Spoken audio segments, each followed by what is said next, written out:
¿Cómo le va, estimada audiencia de Disenso? Acá estamos con un nuevo programa y esta vez comencé yo, el mismo, porque le sugerí el tema al colega acá, Silvio Maresca, a hablar nada más que sobre los comienzos u orígenes del idealismo alemán.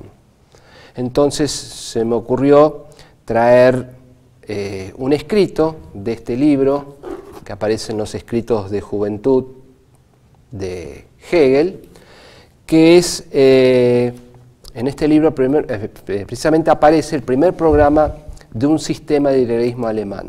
Pero te voy a interrumpir. Por favor. Un instante, ¿no? Porque no tenemos por qué suponer que toda nuestra audiencia, que yo supongo que gran parte es interesada, o alguna quizá experta en filosofía, pero no tenemos por qué suponer que todo el mundo sabe lo que es el idealismo alemán, ¿no? Bueno, muy brevemente, el idealismo alemán es un movimiento filosófico de una importancia extraordinaria, fuera de lo común, que se genera en Alemania justamente al calor de la filosofía kantiana, digamos, sí, y en discusión con la filosofía kantiana. Y que su época de mayor esplendor abarca, yo te diría, de 1795-97, porque hay que incluir a Fichte también, ¿no? A Juan Teófilo Fichte, dentro de este movimiento, hasta 1815, digamos, ¿no? No es que no siguiera después, ¿no? Hegel muere en 1831 y Schelling muy tardíamente, sí, en 1854, ¿no? Pero un movimiento de una importancia filosófica extraordinaria, porque además conocemos fundamentalmente a Fichte, a Schelling y a Hegel, pero hubo muchísimos otros pensadores enrolados en esta corriente o dirección, digamos, y fue el momento en Alemania de un florecimiento filosófico solo comparable al de Atenas, digamos, ¿no? Sí. Y creo que fue incluso superior en el sentido de la profusión de ideas, ¿no? Además estaba de por medio también el romanticismo, con el cual tenía, sí, claro, estrechas relaciones, sobre todo Schelling, ¿no? Pero bueno, te dejo, porque este es el documento casi fundacional del idealismo alemán, lo que vos vas a leernos, sí, o vamos a tratar de pensar juntos. Dicho sea de paso, se me ocurre ahora, no lo había pensado antes, yo creo que Alemania es en la modernidad la patria de la filosofía. Me parece que los mejores o los más destacados, no quiero ser peyorativo con otras naciones, pero los más destacados pensadores, o al menos aquellos que hicieron el gran quiebre o dieron la gran novedad hacia el pensamiento, se dan en Alemania. Sobre todo si pensamos en los aspectos más profundos de la filosofía, sí, la metafísica, la teología, ¿no es cierto? Incluso hasta cierto punto la gnoseología, la estética, la ética. Ahora, también hay que darle, como lo hicimos en su momento, ¿no? En nuestros programas, una gran importancia a los ingleses, digamos. No tanto a los franceses, ¿no? Porque después de Descartes, yo no sé si la ilustración del siglo XVIII francesa filosóficamente es muy pobre. ¿Qué podemos decir de un Voltaire, sí, de un Holbach, un Rousseau, de un mismo Rousseau, de un Delbesio, ¿no? Realmente, pero los ingleses a su manera, digamos, han desarrollado un pensamiento muy importante. Por supuesto no de esta profundidad metafísica, pero sí importante desde el punto de vista epistemológico, desde el punto de vista, si se quiere, de la filosofía política, ¿no? De una enorme influencia, ¿no? No se puede negar que Bentham ha tenido una influencia que llega hasta nuestros días, digamos, ¿no? El utilitarismo, en economía política, que bueno, que en un pero un aspecto más superficial, bueno, qué sé yo, para mí también, pero otra gente puede pensar que no. Está bien, ¿cierto? Yo simplemente... Porque evidentemente un Adam Smith, que era un filósofo fundamentalmente, sí, ha influido decisivamente en la configuración de la sociedad contemporánea. Bueno, yo diría que Inglaterra es la patria del liberalismo, eso es indudable. Del liberalismo, sí, del liberalismo económico, del liberalismo de los derechos individuales, políticos. Sí, bueno, pero volviendo a la querida Deutschland, a la Alemania del siglo XVIII, el fin del siglo XVIII, El que encuentra este texto es Franz Rosenzweig, en 1917, al parecer lo ha descubierto, que es el primer programa de un sistema de idealismo alemán, que fue escrito entre 1796 y 1797, parece ser por la mano de Hegel. Ahora, la gran incógnita que hay, o la duda que queda, en realidad no es incógnita, es una duda y tampoco es tan grande, es si la autoría solamente corresponde a Hegel, cosa que se descree, o bien la autoría corresponde a Hegel junto a Schelling y junto a Hölderlin. Claro, porque los tres estudiaban juntos ahí en el seminario de Tübingen, sí, ¿no es cierto? Y teología estudiaban en realidad, ¿no? Eran estudiantes de teología. Y se decía aquello que tanto se repite, de que la luz estaba permanente, estaba en la misma habitación, y que la luz no se apagaba nunca, digamos, ¿no? O sea que los tipos durante toda la noche discutían entre ellos, pensaban, leían. Sí, dicho sea de paso, tres monstruos, ¿no? De la filosofía y del pensamiento, ¿no? Y de la literatura. Habría que hacer algún programa sobre Schelling y sobre Hegel y Hölderlin. Pensar que Hölderlin vivió 34 años en plena lucidez y 34 años en una carpintería. En plena locura prácticamente. Sí, sí, una sí, yo. Como que, pero una locura pacífica, digamos, ¿no? No tenía ataques. No, y creativa. Pero escribió algo durante sus 34 años, ¿no? Que son los poemas tardíos, pero que no tienen el nivel de los que escribió en su etapa de lucidez. Y sí, estaba como aprendiz en una carpintería ahí, qué sé yo, limando las maderas, ¿no? En los años de la locura. Impresionante. Bueno, los referentes, vos lo habías dicho, de este primer programa del sistema del idealismo alemán son, bueno, principalmente Kant, también Fichte, Spinoza, al cual se recurre, ¿no? Y Jacobi, de un modo, pero ¿cómo llamarlo? Enorme, ¿no? Sí, muy marcado, muy acentuado. Y también Herder, entre otros. Y por supuesto, toda la impronta del romanticismo en el que ellos respiraban, se puede decir, ¿no?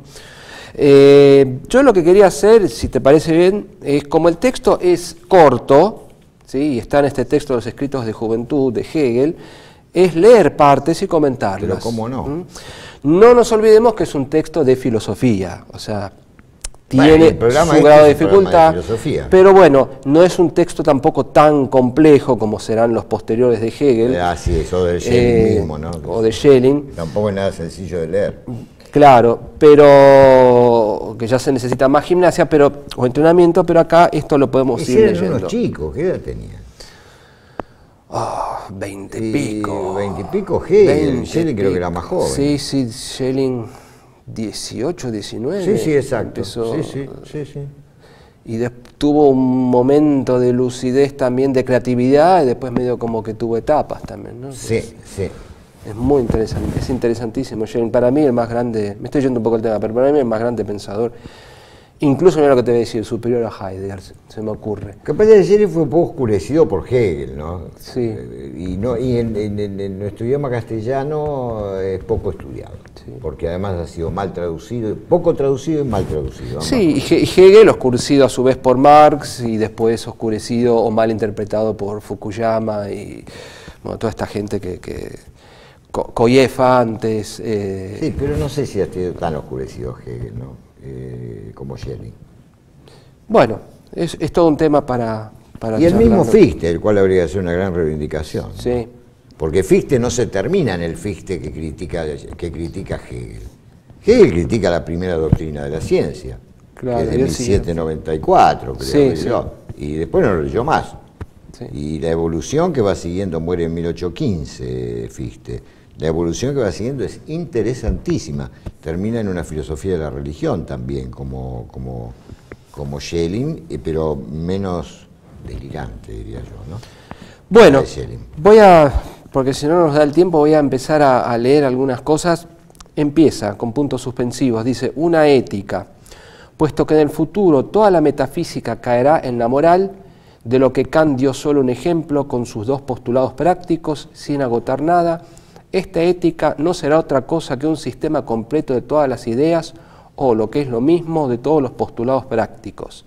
La primera idea es, naturalmente, la representación de mí mismo como un ser absolutamente libre.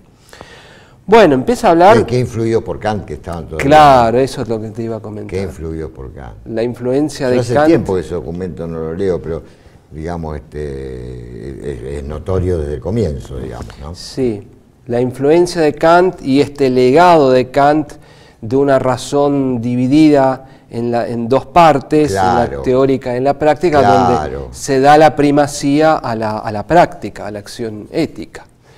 Por eso, claro que sí. digamos, ¿cuál también es? Fichte, que no perteneció a este, digamos, este grupo, ¿no? No redactó este documento, quiero decir, era más grande Fichte, había sido mucho antes. Pero pesa mucho también Fichte parte de la razón práctica, digamos. Sí, y pesa mucho esta cuestión de la autoconciencia del yo absoluto, ¿no? Que ya se empieza a desarrollar en Fichte, que está desarrollada en Fichte. Uno de los núcleos, digamos, a partir de los cuales se desarrolla el idealismo alemán en su conjunto, es lo que Kant llama el principio originario de la apercepción, o sea, el yo pienso, ¿no? Como principio sintético, en el parágrafo 16 de la Crítica de la Razón Pura, ¿no? Que además lo concibe Kant como una autoconciencia, ¿no? Dice la autoconciencia que produciendo la representación yo pienso. Eso es muy importante porque ellos ven en ese yo pienso kantiano lo que después va a ser el objeto fundamental de sus búsquedas, que es la unidad entre lo subjetivo y lo objetivo, barriendo la cosa en sí kantiana que les irritaba sumamente. Sí, hay, digamos, como para que la audiencia que no ha leído o que no sabe tanto del tema entiende. La herencia kantiana entre la razón teórica y la razón práctica intenta ser superada, y aquel hiato que había dejado Kant con respecto a una razón absoluta o un saber absoluto, acá precisamente es el punto de partida, el absoluto. Así es, absolutamente así. Porque además ellos intentan, digamos, construir el sistema de las ciencias filosóficas que Kant había dejado medio en agua de borrajas, digamos, ¿no? Sí. Esos son los dos puntos que caracterizan, sí. no tan en estos comienzos incipientes, pero un poquito después, al idealismo alemán. Es decir, la eliminación de la cosa en sí kantiana como una suerte de obstáculo para el despliegue de la subjetividad y la construcción del sistema. Sí, que esto es una noción muy moderna también, ¿no? La noción misma de sistema, como dice Heidegger en algún texto. Así es. Y este punto partía de lo absoluto. No me acuerdo si es Schelling o quién el que dice el absoluto absuelve, ¿no? ¿Y qué es lo que absuelve? Precisamente esta relación de sujeto y objeto, que ellos querían, como vos bien indicaste, superar. Por eso ellos parten de esta acción ética, ¿sí? como un ejemplo de los postulados prácticos que dicen ellos que heredan de Kant. Y dicen, como ya dije antes, la primera idea es la representación de sí mismo como un ser absolutamente libre. Y acá sigo leyendo: con el ser libre, autoconsciente, emerge simultáneamente un mundo entero, de la nada, la única creación de la nada, verdadera y pensable. Aquí descenderé a los campos de la física. La pregunta es esta: ¿cómo tiene que estar constituido un mundo para ser moral? Quisiera prestar de nuevo alas a nuestra física que avanza dificultosamente a través de sus experimentos. Me parece muy interesante esto que ha escrito Hegel en colaboración con Schelling y con Hölderlin, porque precisamente la física era la gran ciencia que había apasionado y había impresionado tanto a Kant. Todavía hoy yo te diría, bueno, ¿no es cierto? Sí. Todavía hoy yo te diría, ¿no? Ahora, ¿por qué ¿Quién no privilegia la física sobre la ética? Sí. Pero sí, por supuesto, en esa época, desde ya, ¿no?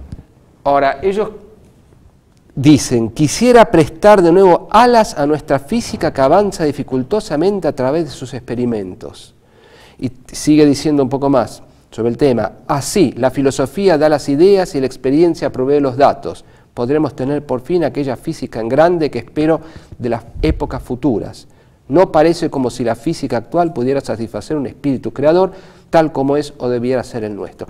En el fondo yo creo que con esta puesta en cuestionamiento de la física de su época es una necesidad de replantear la comprensión de la naturaleza. No verla ya de un punto de vista newtoniano, por ejemplo, como un objeto visto como un objeto desde el mecanicismo, sino tratar de verla desde otro aspecto, ¿no? Muy importante lo que decís. Poquitos años después, y vamos a tener que ir a un corte y seguir, poquitos años después, Schelling define la naturaleza, oponiéndose un poco a Fichte, que todavía tenía una consideración muy kantiana de la naturaleza, como espíritu inconsciente. Claro. Redefine la naturaleza como espíritu inconsciente. No te olvides también que estaban en juego los trabajos de Goethe al mismo tiempo. Sí. ¿No es cierto? Bueno, otro modo. Que inspiraban a todo el mundo, digamos, a todos los intelectuales, ¿no? Sí. Pero me parece muy sensato que vos sí, porque además tiene que ver con lo que se afirma en los primeros párrafos del sujeto libre y autónomo, digamos. No puede haber un sujeto libre y autónomo en el sentido pleno si está totalmente determinado en forma naturalística. Así Pero es. seguimos Dentro de un rato.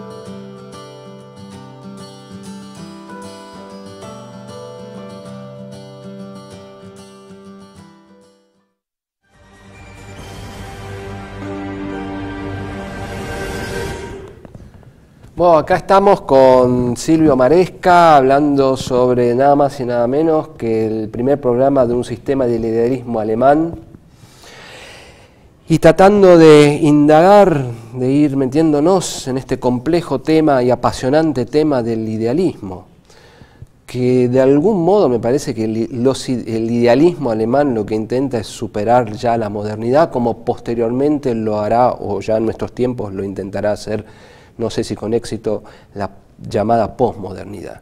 Bueno, hay muchos autores que sostienen lo que vos decís, sí. Acabo de leer uno en estos días, justamente, un español, no me acuerdo el nombre, pero que escribe un prólogo a Glauben und Wissenschaft, Fe y Saber, un escrito de Hegel de 1801, 1802, que sostiene lo que vos decís, entendiendo este autor por modernidad, la escisión, digamos, entre una reflexión meramente subjetiva y una objetividad que se escapa de alguna forma, ¿no? En fin, pero eso es muy complejo.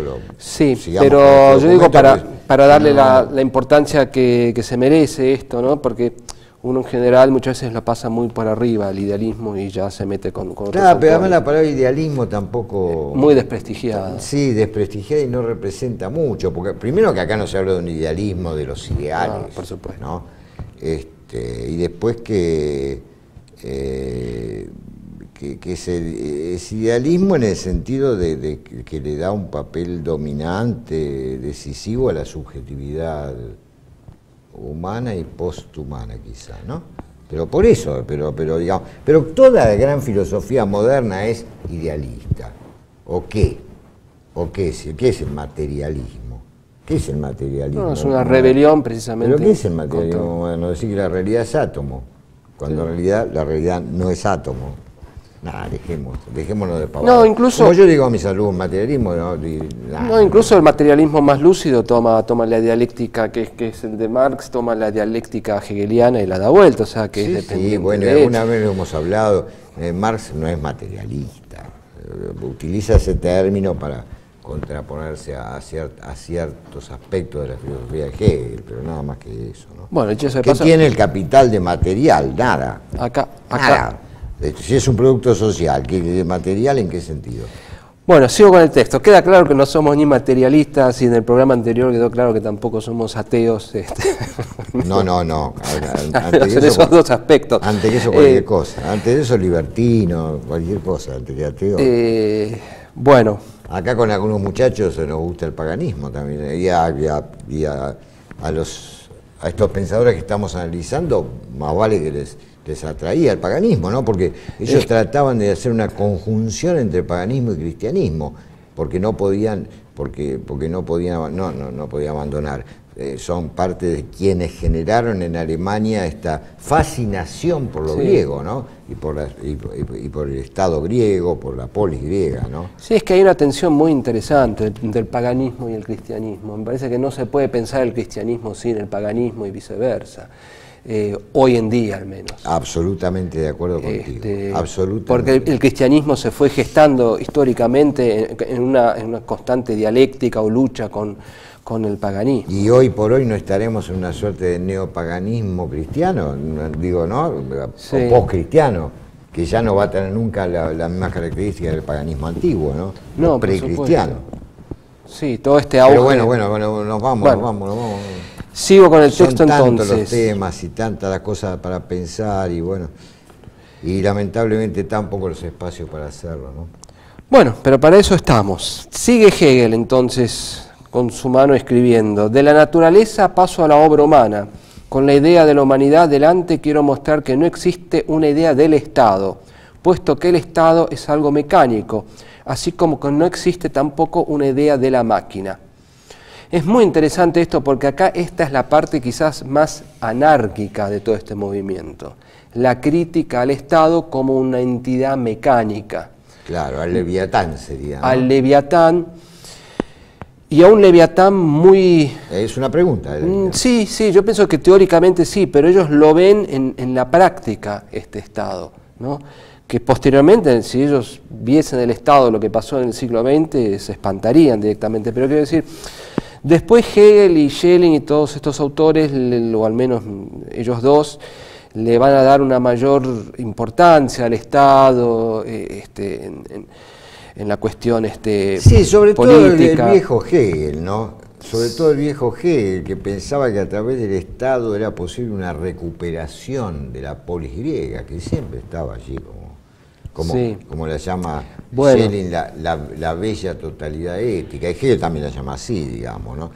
Pero el Hegel de la fenomenología del espíritu, y lo enuncio, nada más, yo ahí estoy de acuerdo totalmente con la tesis de Rosenzweig, en contra de Hippolyte, cuando sostiene que en la fenomenología del espíritu no es el Estado el lugar, digamos así, el ser allí de la realización del espíritu absoluto, sino que es la religión.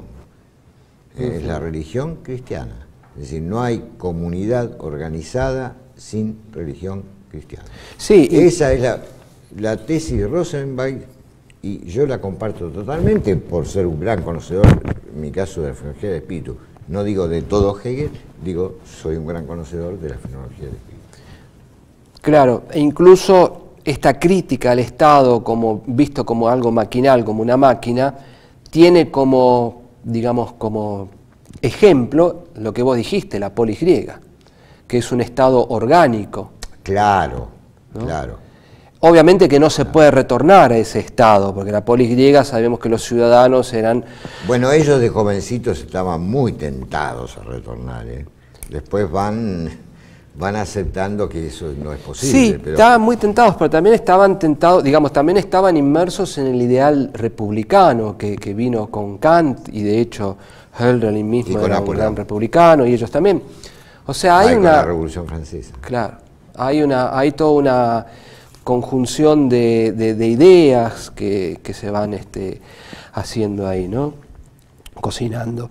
Pero con respecto al Estado, bueno, yo sigo leyendo, dice, solo lo que es objeto de la libertad se llama idea. Acá aparece la noción de idea tan fuerte en Hegel, sobre todo después. Por lo tanto, que es una herencia platónica, en cierta forma, ¿no? Por lo tanto, tenemos que ir más allá del Estado, porque todo Estado tiene que tratar a hombres libres como engranajes mecánicos, y puesto que no debe hacerlo, tiene que dejar de existir. Acá parece un liberal. Yo creo que los liberales anárquicos que nos están viendo no deben estar aplaudiendo. Yo claro, ellos también están ante el Estado prusiano, bueno, qué sé yo, ¿no? Ante el despotismo, ante la fragmentación del resto de Alemania, en fin. Sí. Hay que tener en cuenta también esa situación, ¿no? Sí, la geopolítica. La verdad es que no tenía presente esa parte, es muy como extemporánea respecto, como vos decías bien, de lo que van a plantear después, ¿no? Dice, podéis ver por vosotros mismos que aquí todas las ideas de la paz perpetua, alusión a Kant, etcétera, son solo ideas subordinadas a una idea superior. Al mismo tiempo quiero sentar aquí los principios para una historia de la humanidad, el tema de la historia empieza, y desnudar hasta la piel toda la miserable obra humana, Estado, gobierno, legislación.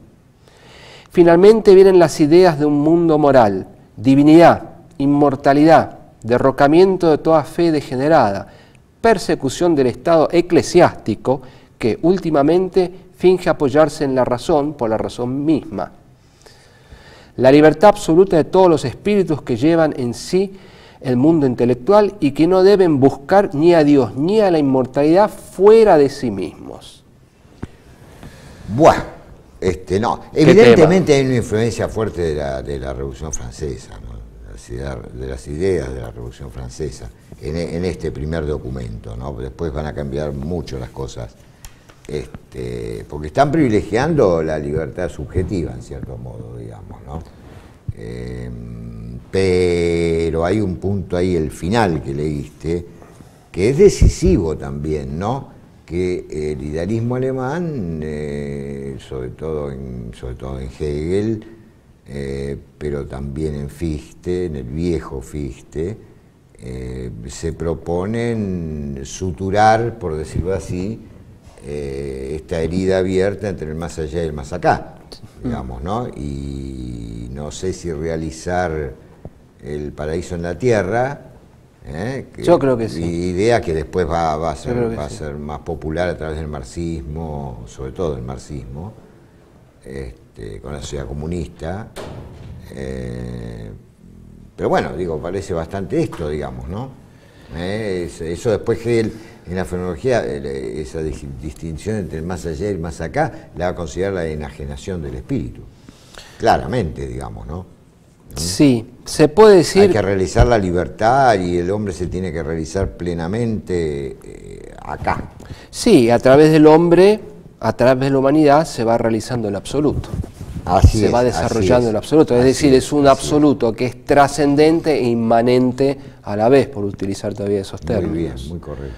Así que, bueno, y ahí es donde precisamente después Schelling empezará una vez, ya antes, ¿no? Ya creo que en 1809, que es este libro sobre la libertad humana. Sí, 1809. Ahí ya empieza, que en realidad me parece que es una crítica muy fuerte también a la fenomenología del espíritu.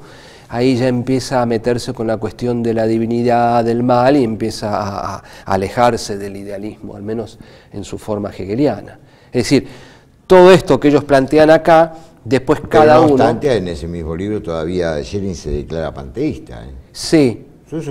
Pero es un panteísmo muy problemático, se me ocurre. Porque aparece es un panteísmo que no excluye totalmente el teísmo, cosa difícil de pensar, ¿no? También. Bueno, es un texto fascinante. Y bueno, lo que van diciendo acá, bueno, no hay que buscar ni a Dios ni a la inmortalidad fuera de sí mismos. Es lo que dijiste vos. O sea, en el fondo, yo creo que es el gran problema, ¿no? ¿Cómo pensar a Dios y la divinidad, incluso el más allá o como se fue, fuera de estas categorías platónicas, digamos, que hemos heredado, fuera del mundo de las ideas como algo separado Ah, en ese sentido lo decís. Claro, del más Bueno, acá. Mirá, Ricardo, Más inmanente. nos hemos quedado sin tiempo y sin posibilidad de analizar el resto del documento. Yo te propondría que grabemos un segundo programa Dale. sobre esta cuestión, que son los orígenes del idealismo alemán. Perfecto. Y tomemos esto simplemente como parte 1. Sí, sí. O sea que obligamos a la audiencia, a nuestros telespectadores a seguir viendo el programa cuando aparezca la parte 2, que seguramente será una semana después de la parte 1. Bueno, y que hagan comentarios, por supuesto, y la idea del programa es, por supuesto, llegar a la mayor cantidad de gente que tiene intenciones de pensar lo que es la filosofía.